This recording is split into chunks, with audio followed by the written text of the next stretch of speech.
साल 2025 digital marketing की दुनिया में ये साल हमेशा याद रखा जाएगा। ये एक ऐसा साल था जिसमें जबरदस्त उथल-पुथल मची और जिसने एसईओ यानी सर्च इंजन ऑप्टिमाइजेशन के खेल को हमेशा हमेशा के लिए बदल कर रख दिया। चलिए समझते हैं कि ये सब कैसे हुआ और आर्टिफिशियल इंटेलिजेंस ने इसमें क्या भूमिका निभाई।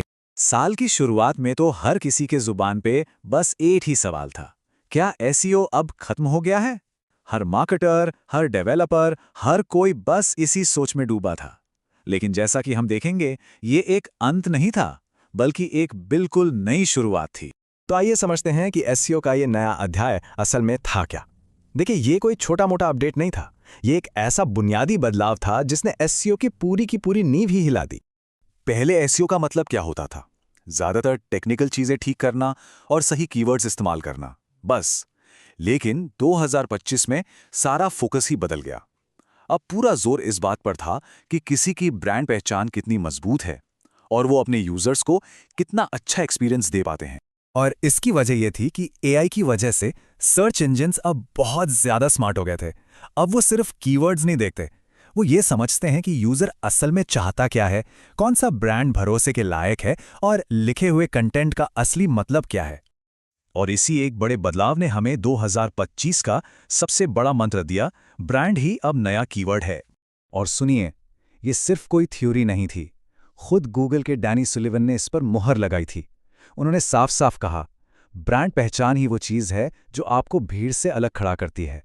अगर लोग सीधे आपका नाम डालकर सर्च करते हैं तो ये गूगल के लिए एक बहुत मजबूत सिग्नल है। मतलब बिल्कुल साफ था। अब सिर्फ किसी टॉपिक पर रैंक करना काफ़ी नहीं है। अब असली लक्ष्य ये बन गया है कि जब भी लोग किसी विषय के बारे में सोचें तो उनके दिमाग में सबसे पहले आपका ब्रांड आए और वो सीधे आपका नाम खोजें। लेकिन सवाल यह है कि ये सब अचानक हुआ क्यों? इसका जवाब हमें गूगल के ही नए एआई पैटेंट्स में मिलता है, जो हमें इन बदलावों के पीछे की टेक्नोलॉजी के एक झलक दिखाते हैं।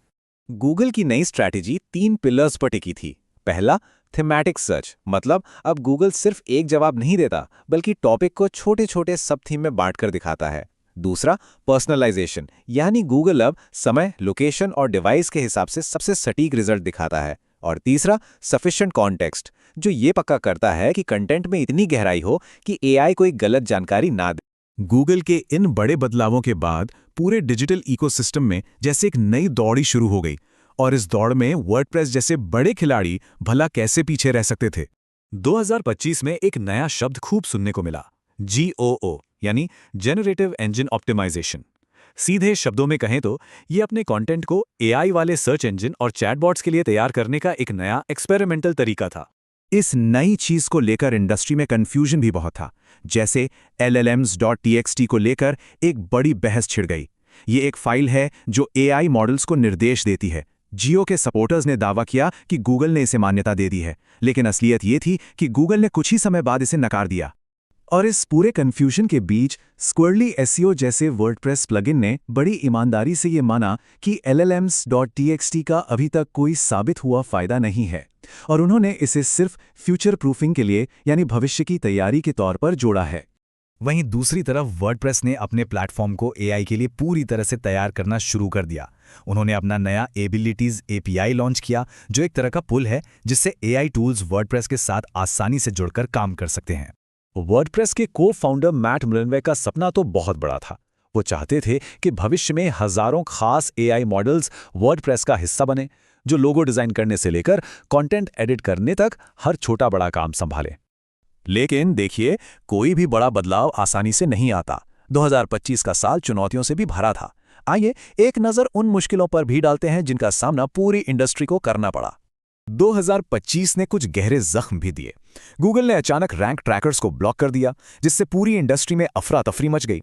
एआई ओवरव्यूज की वजह से कई वेबसाइट्स का ट्रैफिक रातों रात गिर गया, और वर्डप्रेस कम्युनिटी में WP इंजन से जुड़ा एक विवाद खड़ा हो गया, जिसने ओपन सोर्स सिद्धांतों को लेकर डेवलपर्स को काफी नाराज किया। तो आखिर में 2025 से हमने क्या सीखा? ये सिर्फ उथल-पुथल का साल नहीं था, ये सीखने का साल था, नए माहौल में ढलने का साल था। ये एक ऐसा दौर था जो मुश्किल जरूर था, लेकिन इंडस्ट्री के आगे बढ़ने के लिए बहुत जरूरी भी था। और इस पूरे साल का निचोड़ बिल्कुल साफ है।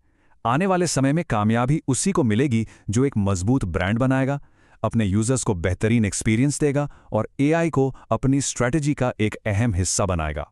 तो आखिर में सवाल यही बचता है कि एआई के इस नए दौर में आगे बढ़ने के लिए किसी की भी रणनीति क्या होनी चाहिए।